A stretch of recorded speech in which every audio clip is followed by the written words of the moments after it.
Hello, I am Kristen Kane from Kristen Kane Style, formerly the Together Act, and I am coming to you today from my very own closet, and that's because we're going to talk about how to organize your closet. And I'm also going to touch a little bit on how to transition your wardrobe from season to season. Since here in the US we are in the midst of fall, headed into winter, although some days here where I live in Boulder, it still feels like summer. And this year, kind of all bets are off as to what feels normal and what doesn't. But we are transitioning and it is getting chillier. Where I live, in some places in the world, it's getting warmer. I'm just going to talk to you a little bit about how to transition your wardrobe. But first, I want to talk about how to organize your closet. About a half an hour ago, I shot a little clip, a video of what my closet looked like at that moment. And so I'm going to drop that in here so you can see behind the scenes. So here's a little peek at what's going on in my closet right now. And I'll show you again in a little bit, and we'll chat about how to make it better. So that's what my closet looked like about 30 minutes ago. And I knew that I was shooting this video and that probably wouldn't fly since I was coming on here to talk to you about how to organize your closet. So I want to share with you what I did to kind of pull it back together, and just kind of 7 simple steps that will help you have a more organized space. These are not specifically style tips. They are more organizational tips and simplicity tips and tips to just make your life easier with regards to getting dressed and your wardrobe. So the first thing is what I just did, and that is a 10-minute tidy. If you're not familiar with the 10-minute tidy, I urge you to Google the Fly Lady. And she has lots of kind of quirky, odd tips, but the 10-minute tidy has been with me and my family for probably a dozen years, and it has changed how our space feels, because in 10 minutes we can pretty much pull order back into the space regardless of what it looked like. So I did a 10-minute tidy in my closet here, and so that's the difference between what it looked like before and what it looks like now. And I'm not even sure it took 10 minutes. I set a timer, but then I wasn't really paying attention. I think I finished a little bit before 10 minutes. So the first tip that I would like to share is the 10-minute tidy. Before you decide to organize your closet, you kind of need to get a handle on what's happening in there, and usually that involves, for most women, putting things away that don't belong in the closet. So the closet, if you're anything like me, tends to sometimes be a dumping ground where I was just away for a few days, and when I came home, there were some things I just dumped in my closet until I could sort through them and put them back where they belong.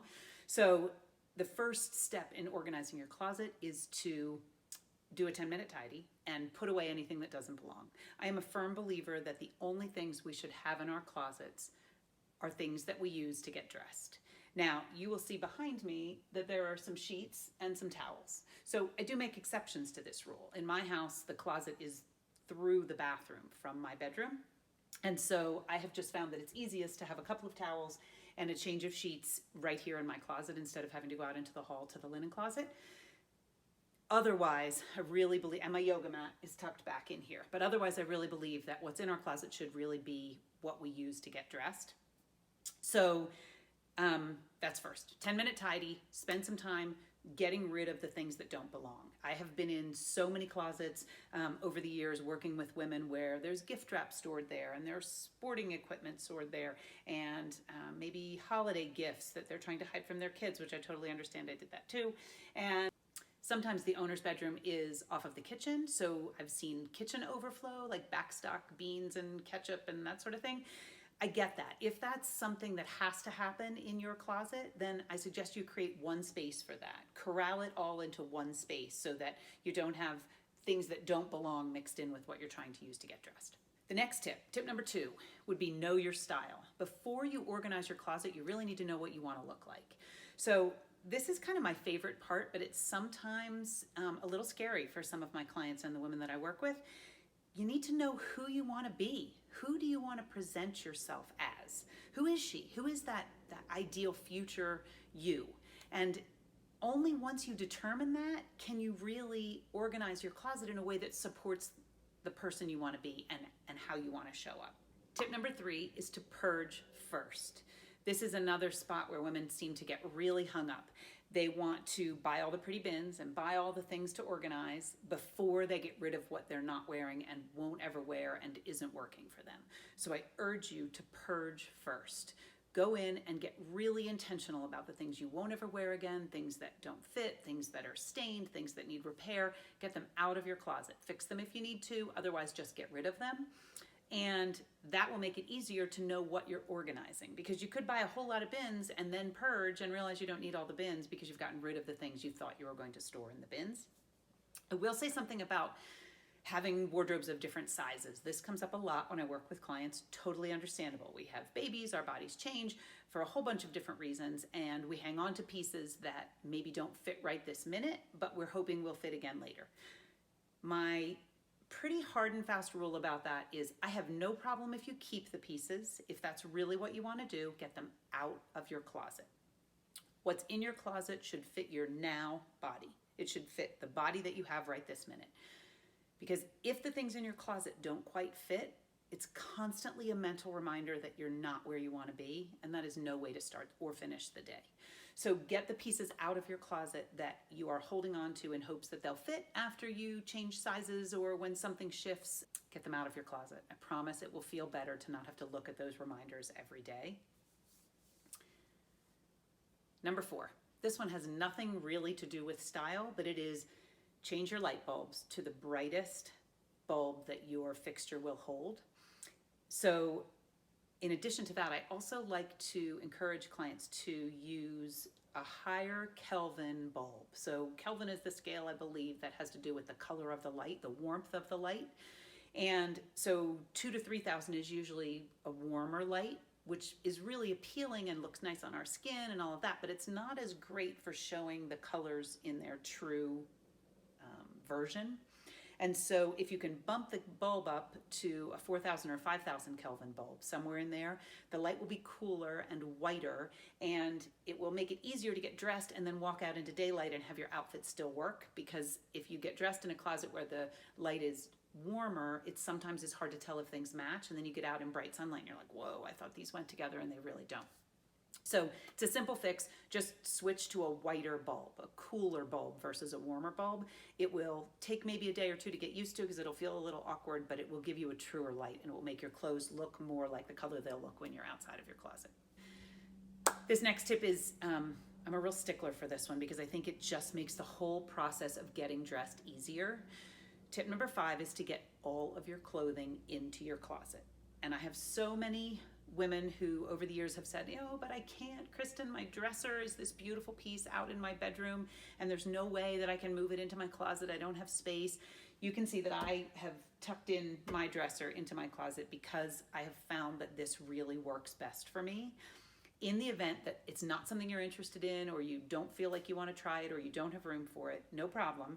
My suggestion then would be to fill your dresser out in your room with items that are not seen really when you get dressed to go out in the real world. So panties and bras, workout clothes, long johns if you live somewhere where it's cold or you ski, do outside sports, pajamas, underlayers, camisoles, that sort of thing. Things that aren't going to show as part of your outfit, store those in your socks.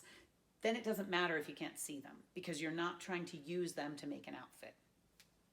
With really no exceptions, everyone I have swayed into putting all of their clothing in their closet finds that they're actually much happier and that getting dressed becomes much easier.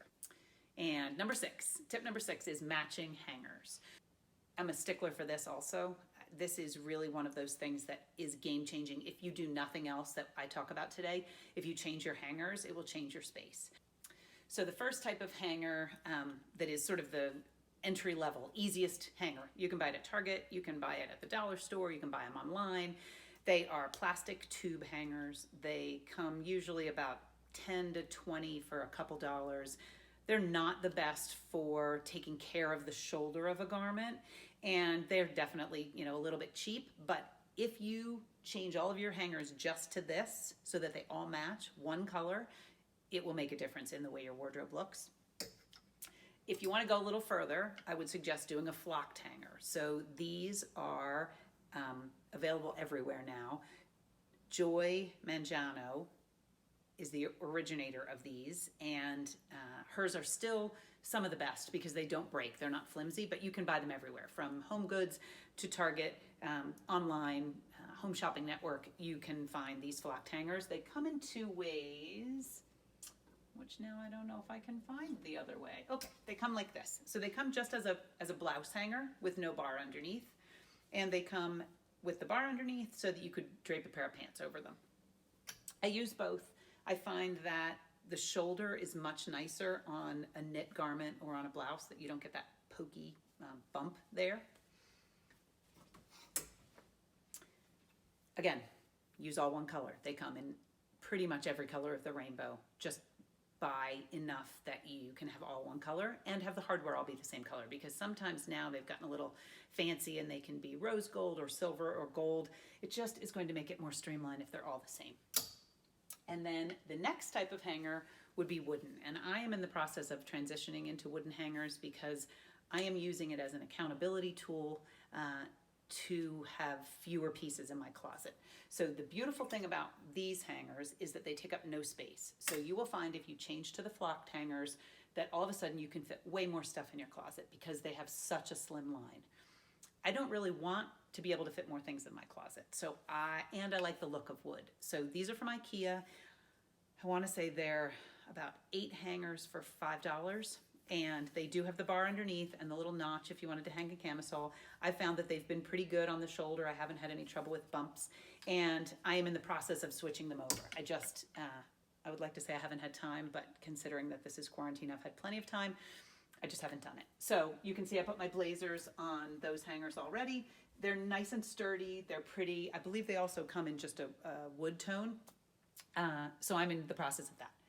Tip number 6 is change your hangers so they all match. You will notice a difference immediately. It will feel more like a boutique. Tip number 7 is invest in a full-length mirror. If you don't already have a full-length mirror somewhere near where you get dressed, it is an easy fix. They make them that have a hook so that you can just hang them over the closet door or over the door of your bedroom. They make them with just little tacks or hooks on the back that you can hang right onto the door if you're so inclined to do that. They're available at Target and Walmart and sometimes even at the grocery store for usually under $10. You can invest in some big standing mirror that you prop up against the wall in your bedroom, but however you do it, get a mirror that you can see your entire outfit in one glance. I have been to so many homes to work with women where in the midst of our outfit building, they have had to climb up on the edge of their bathtub in order to see the full outfit in their bathroom mirror. That is dangerous and unnecessary because a full-length mirror is really easy to come up with. So full-length mirror would be tip 7. I'm going to run through those real fast so you have a recap of the 7 simple ways to organize your closet. So the first one is the 10-minute tidy. The second one is know your style. The third one is to purge first. Number 4 is new light bulbs, brighter. Number 5 is to get all of your clothing into your closet so you can see what you're working with. Number 6 is matching hangers. And number 7 is a full-length mirror. So those are my quick 7 tips for how to begin to organize your closet. Okay, so now let's talk about how to actually organize your closet, sort of the fun stuff, now that we've gotten those kind of 7 basics out of the way.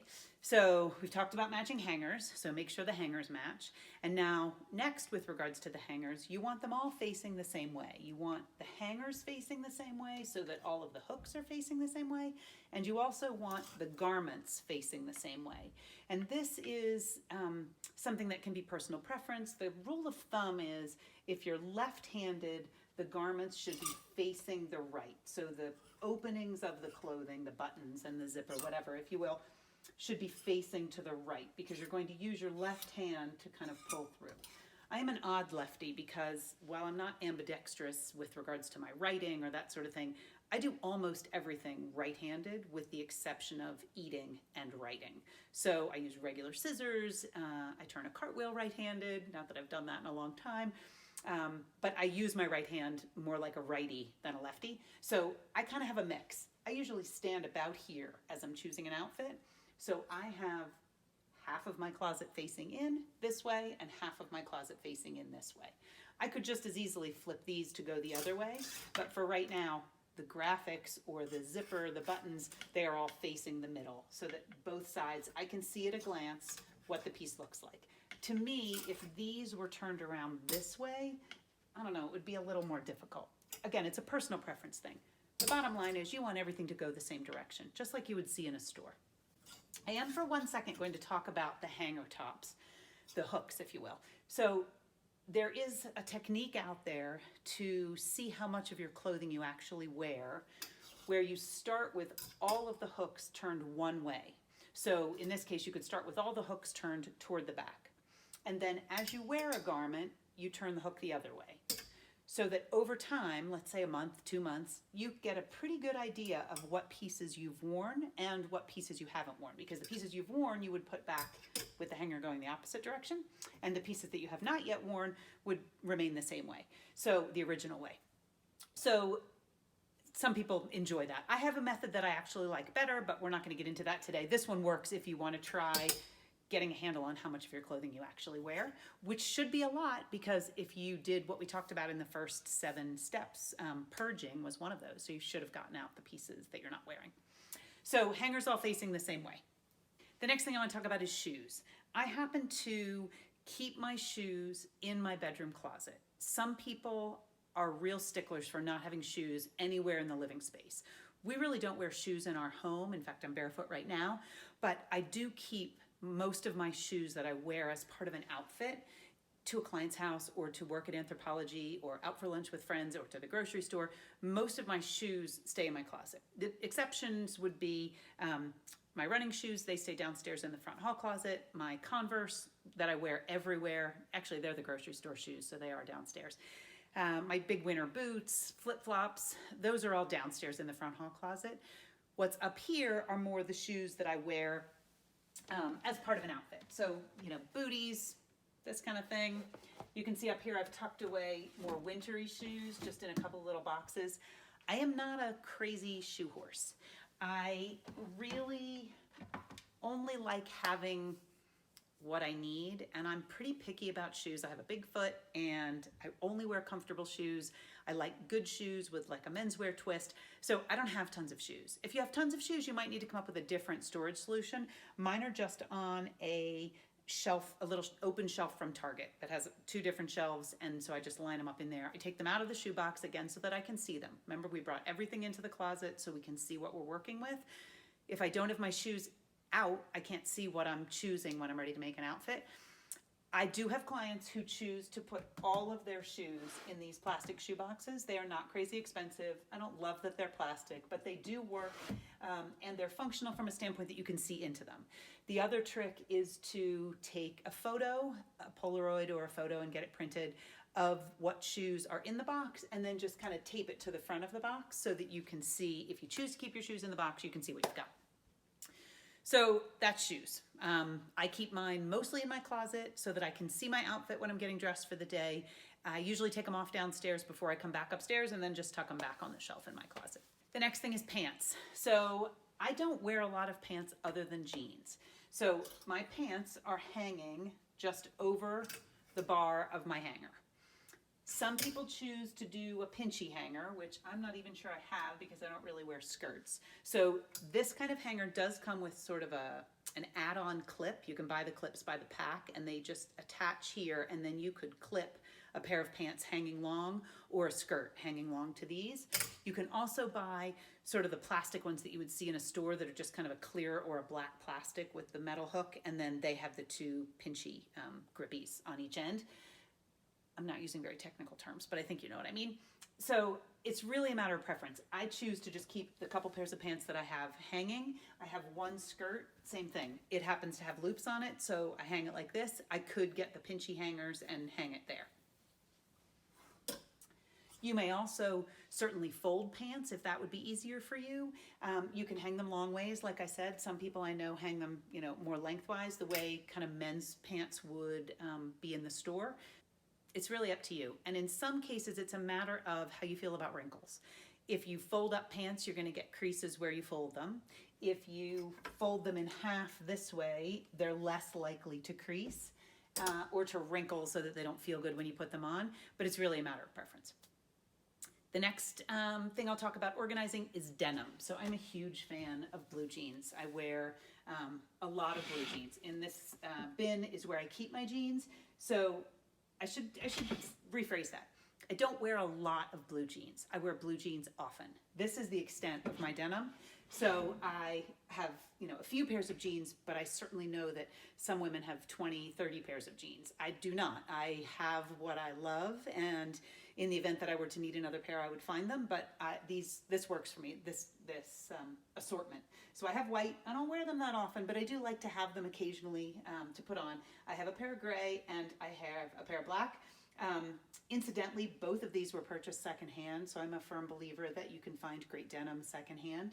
Again, separate story for a later time, but secondhand denim is a good way to add to your denim collection. So mine are folded. I fold them kind of in half and then in thirds because that works for me, and it's kind of KonMari style, so they sort of stand up on their own. And then I just keep them in this bin. It's easy for me, just works. So now I want to talk about folding versus hanging things. So you'll see that I have some sweaters hanging here. There are some folks who believe that sweaters should always be folded. I like to be able to see my sweaters, and I like them to not be wrinkly. So for me, hanging works better. I am mindful of the fact that, like this sweater, it's a pretty delicate knit. And so I'm mindful every once in a while, if I haven't worn it in a bit, to move it so that the little bump doesn't just stay in one spot. It kind of just is a little kinder to the shoulders. And I hang sweaters just because like I said, I like them not to be wrinkled, and I like to be able to see what I'm working with. And if they're folded in a stack, I can't see them as well when I'm ready to make an outfit. That said, really delicate knits should be folded, or at least folded in half kind of and draped over the bar of the hanger so that it's not so much weight on the garment and on the seams at the shoulder. Also, if you're someone who loves, I see this a lot with maxi dresses. So if you love a knit, like a matte jersey, kind of dense, stretchy t-shirt material maxi dress, or even just a short knee-length dress, if you hang that, the weight of the dress tends to make it longer, kind of grows as it stays on the hanger. Usually it'll bounce back if it's laundered or dry cleaned, but just know that sometimes the best way to combat that, this one doesn't happen to be knit jersey, but sometimes the best way to combat that is to loop the skirt over a hanger and then just hang it next to it. So it takes some of the weight off of it, so it won't drag it down quite so far. Some sweaters do that also if they're real heavy, bulky knits, and you might be better to double hang them like that or to fold them and just tuck them on a shelf. The sweaters up here that are folded are really folded like this. These two do tend to get stretched out, so I don't like those hung as much as I like them folded, so I just keep those folded up there. And I'm a pretty neat folder after a lot of years of retail, so they don't tend to get too wrinkly. For the most part, I fold the t-shirts that are just kind of for fun. That doesn't mean I would never put one of these on with a little blazer or a jacket or a sweater and have it be a real outfit, but these are mostly just kind of casual t-shirts. If I have a couple of t-shirts that I'm going to wear more likely as part of an outfit, those are hung, usually just so they stay better looking and so I remember I have them. I don't have to dig through the rows to find what I'm looking for. I can remember what I have. The next thing with regards to organizing your closet is to organize by sleeve length. So you will see here that I've got the kind of tank top sleeveless things, and then the short sleeves, and then the long sleeves, and then at the end more long sleeves that are a different texture. So I like to organize by sleeve length and by color, and then a little bit by texture sort of mixed in there, just kind of my own preference. So I start with lighter and I go to darker. You can start with light and you can start with dark and go to light. You can do it however you want. I happen to have a pretty neutral wardrobe with the exception of lots of stripes and lots of blue. So that just works best for me. So I start with light and I go kind of through the light to dark in the tank tops, and then kind of the same thing in the short sleeves, and then kind of the same thing. This hanger had the top that I have on. That was on it this morning. And then in the back, these are just sort of the darker kind of knits or heavier fabrics. Just, again, makes it feel more like a boutique. It makes it feel more special, and it makes it easier to find what you're looking for. So if I'm looking for a tank top, I don't have to dig around in here because I know that the tank tops are going to be right back here. Same thing with sweaters and blazers. I am a cardigan, jacket, blazer girl, so I have pretty many of those, and I like to be able to see them so that I can pick easily the right layer to go over whatever the top is that I'm wearing. The next thing is the repeat wear bin. So this is kind of one of my favorite things. For a really long time, I would wear something, it wouldn't really be dirty, and then I wasn't sure what to do with it. I didn't really want it back with the clean clothes because it wasn't really clean anymore, but I knew I was probably gonna put it on tomorrow after work or after I dropped the kids off at school or something like that. And so I created a bin for those kind of repeat pieces. So this is my bin. It is just a cloth-lined basket, and it sits on top of the shelf where my shoes are. And if I have a pair of sweatpants and like a thermal kind of sweatery sweatshirt thing on, and I have to leave the house and I want to be more dressed than that, I take those pieces off and I just literally kind of drop them in the basket. On the video way back in the beginning where I showed what my closet looked like first thing this morning, you saw that I had some things dangling out of this basket. So it's just a place to corral the things that I wear pretty regularly without having to fold those pieces up and put them away. The other thing that I do that with is one pair of jeans. So this pair of denim, I don't really fold and put back here because I wear them on repeat, kind of running around doing errands, or if I'm headed out on a walk or something and I don't want to have sweatpants on, which to be honest has been the go-to for the last 7 months, but I wear these jeans a lot. And so I just have a hook on my closet wall here where I also have some belts, and that hook just gets those jeans. So I always know where they are. I don't have to worry about putting the dirty jeans back in with the clean jeans, and I just go from there. That said, I don't wash my jeans every time I wear them, but these are sort of the jeans that are ready to wear out in the world as part of an outfit versus the ones that I could go kind of rake the backyard in and it would be fine. With regards to jewelry, I have my jewelry on a couple of hooks and on this bar. So in this closet, I chose not to use this as a hanging rod for clothing, and so I put my jewelry on it. So it is literally at the other end. I have each little necklace, just short necklaces, hanging from this bar so that, again, I can see them when I'm ready to get dressed. And then the last thing about how to organize your closet is to have a bin that has sort of the things you might need at a moment's notice right in your closet ready to use. For instance, a lint roller. So if you put on something that's dark colored or light colored and has lint on it, you can roll it right off in your closet before you leave the house. Scissors, in case you have something new that you want to take the tags off of. You don't have to go hunting around the house to find scissors. So scissors, a lint roller. I have a really awesome little tool that pulls snags back through sweaters and things, so I have that in there. I have usually this little Conair pilling tool. It's like the best thing ever. For a long time I used a comb, kind of a little rake that would take the pills off of sweaters kind of under the arms, and then someone on Instagram or something mentioned this one and I thought I need to try it. So it has a little detachable kind of reservoir where it catches all the stuff, all the little pills off the sweater, and it literally shaves them. It won't hurt you, but it literally shaves them. It has a couple different heights depending on how fuzzy the sweater is. It's kind of my favorite. So this usually is in my little box of tools. So the snag puller, scissors, lint brush, this, just so that you have them right with you when you are ready to get dressed. The last thing I'll say about a closet is make your closet pretty. If your closet feels amazing every time you open the door, you are going to be more likely to be excited about getting dressed, even if your wardrobe isn't your dream wardrobe yet. So whether it's a piece of art, whether it's some favorite books, and just things that make you kind of light up when you see them, a pretty candle, or plug in a diffuser and diffuse some essential oils, or a bunch of flowers, or a plant.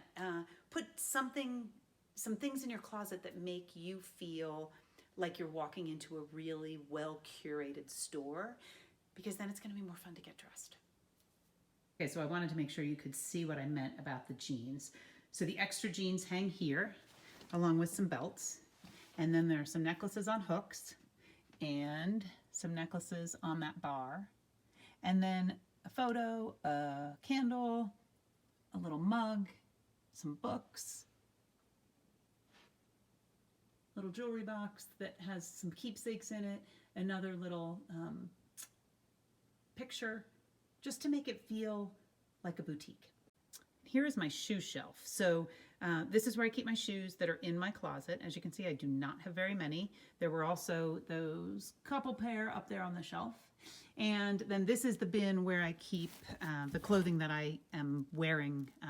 This morning I had on these sweatpants and this tank top and this thermal. So they just get folded up right back in there, and I wear them until they're kind of so stretched out and or I spill something, and then they go in the wash. But that way I don't have to dig for them in my dresser again when I want to get dressed in the morning. The other thing that is underneath my dresser is workout clothing. So I work out at home. I worked out at home even before quarantine, but now I'm definitely working out at home or running outside or hiking. And I'm not a huge workout clothes person, so you can see this is what I've got, and I just keep it tucked under my dresser so that it's ready when I need it. So lastly, I just want to talk a little bit about how to transition your wardrobe and your closet when the season changes. So I'm a firm believer that if you can possibly get the clothing you're not wearing out of your closet, it's going to make the physical and mental clutter less. So if you have all the if here in Boulder, Colorado, it's about to get cold. So if it starts to get cold and or it is cold and I'm still flipping through these pieces every morning trying to decide what to wear, this is just clutter. It's messing with my mind because I'm not wearing short sleeves or tank tops with sweaters once it gets really cold. We're right in the transition, and I was away last week and I was somewhere warm, so I still needed some of these pieces, but now after we do our little chat here, I am going to work on my own closet and do the transitioning. So my strong suggestion is whether you physically just pick up the whole bunch and walk them into a closet that's not being used, one of your kids' closets, or a spot where, one of the kind of racks that you can buy that have the cloth zip-up fabric around them. If you just want to literally move them this way, no problem. I usually put mine into a bin in the basement. I fold them up and put them into a bin so that they're out of sight. That said, in the event that someone were to want to whisk me off to Mexico, I would know where they were. I would be able to go downstairs, pull out the tank tops, pull out the sundresses, and head off on vacation. When you're deciding what stays, let's talk specifically right now about when it gets cooler. I realize some places in the world it's getting warmer right now, so it would just be the reverse. If it's starting to get cooler, pay attention to what you're really going to want to wear once it gets colder. So I could theoretically, put some of these little tank tops underneath a sweater and it would be fine. But once it gets really cold, I'm going to want my arms covered underneath the sweater or the jacket. And the other thing to keep in mind is that sometimes summer garments have kind of fluffy details on the sleeve, or they have sort of a 3/4 length sleeve that's hard to put a jacket over, or a big puffy sleeve. And so pay attention to that. Those summer pieces are terrific when you don't need a layer. But if you need a layer, they really kind of need to go. Get packed up until the next season.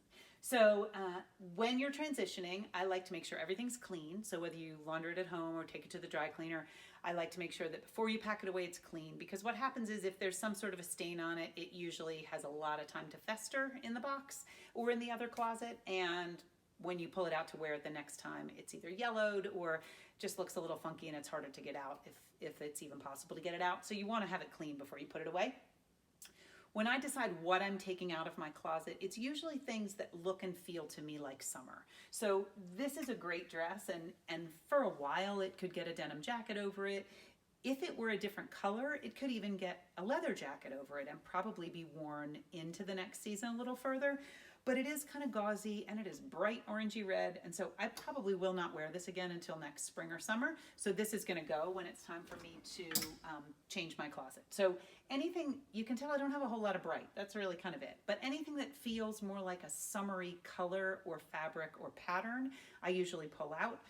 I have a few pieces that are linen, and while I know that there are plenty of people who choose to wear linen, it is a natural fabric, it feels amazing. There are plenty of people who choose to wear linen through the winter. It's not cozy enough for me where I live, so I tend to move the linen out. Even if these were long sleeved, I tend to move them out. I tend to gravitate more towards long sleeve knits that I can layer underneath sweaters and jackets that will make me warmer and still give me some interest of the layering. If you live in a warm climate where the change in temperature is not that great, the best thing to do is to look for fabrics and colors that feel like the next season, even if you still need short sleeves. So for instance, you could go from a white or a pale pink t-shirt to something that was rust or garnet or mustard yellow if you're lucky enough to be able to wear that color, or a really deep rich blue, so that you have the colors that feel like fall, but you've still got a t-shirt on so you're not melting. The other thing is you can add scarves, and I like scarves that are really lightweight so that they're really drapable and feel good. Now that said, I do wear winter scarves when I'm outside in the cold weather, knit big chunky warm scarves. But for the most part, I find that a scarf is a pretty easy way to add some interest and some transitional appeal to just a plain top, because all of a sudden now it feels a little cozier. The other thing you can do this with is shoes. So I could have the same outfit on, pair of jeans and a t-shirt, pair of jeans and a blouse like this, with sandals, and it's going to feel much more like summer. As soon as I put on a closed toe shoe or a bootie, all of a sudden it feels more like winter, even though I really have not changed anything. So you can pay attention to those things also. And the other thing is, with regards to transitioning your closet, just pay attention to what you won't wear. So I sometimes trick myself into thinking, oh, well, I'll keep wearing, some of these blouses with a sweater over them. And sometimes I do, but most of the time I don't. Once it gets to be colder, I want full length sleeves. I want something that feels a little cozier, which usually means that I resort to some sort of a knit. And then I want to put a jacket or a sweater or a blazer, something over it that will make me feel cozier. And then usually a scarf on top of that and some jeans and some booties, or some combo thereof. But with regards to transitioning for the season, get the clothing you're not wearing out. That's really way back to get all your clothing in the closet that you're going to use to get dressed. Falls under the same kind of rule. Get the clothing that you're not going to wear because it's not the appropriate season. Get it out of your closet. Tuck it away. At the very least, put it in a box and put it up high so that you're not kind of confused by it, or that it doesn't play into that mental clutter, physical and mental clutter every day when you try to get dressed. So that's all I have for you today. If you would like to connect with me, you can find me on Instagram, Kristen Kane Style. I'm at Kristen Kane Style. You can also email me, Kristen, Kristen, at Kristen Kane Style, Kristen, Kristen, Kane, Cain, style.com. And my website is KristenKaneStyle.com. And I would be happy to answer any questions that you have. I am super glad that you were here and hope that the tips that I've shared have been somewhat helpful. And I hope you have an awesome day. Good luck with organizing your closet and with transitioning to the next season.